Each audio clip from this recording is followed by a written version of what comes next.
যারা পাকিস্তানে আসবেন 1 প্লেট ভাত একজনের জন্য অর্ডার করবেন না, এটা ফুল প্লেট একটা বিরিয়ানি। আমরা 2 জনে খাবো। আমরা এখন ইসলামাবাদে। এর দাম হচ্ছে 1000 টাকা, পাকিস্তানের টাকা, বাংলাদেশের টাকায় 450 টাকা মতো হবে। কিন্তু যে পরিমাণ মাংস, গরুর মাংস, আপনারা 2 জন, অনেকাংশে বলা যায় যেটা 3 জনেও খেতে পারবেন। কতজন? 3 জনে খেতে পারবেন এই 1 প্লেট, ফুল প্লেট। তাই পুরো পাকিস্তানে আপনি রেস্টুরেন্টে গেলে আগে দেখবেন ওই প্লেটের সাইজ কেমন।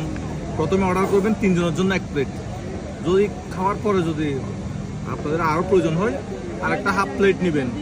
অর্থাৎ বলতে চাচ্ছি তাদের ফুল প্লেট মানে হচ্ছে বাংলাদেশের প্রায় 3 প্যাকেট বিরিয়ানি।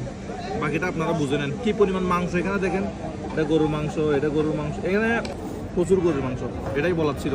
আমরা এখন পাকিস্তানের রাজধানী ইসলামাবাদে 2 ভাই মিলে এখন এটা খাবো। ধন্যবাদ। 450 টাকা বাংলাদেশ।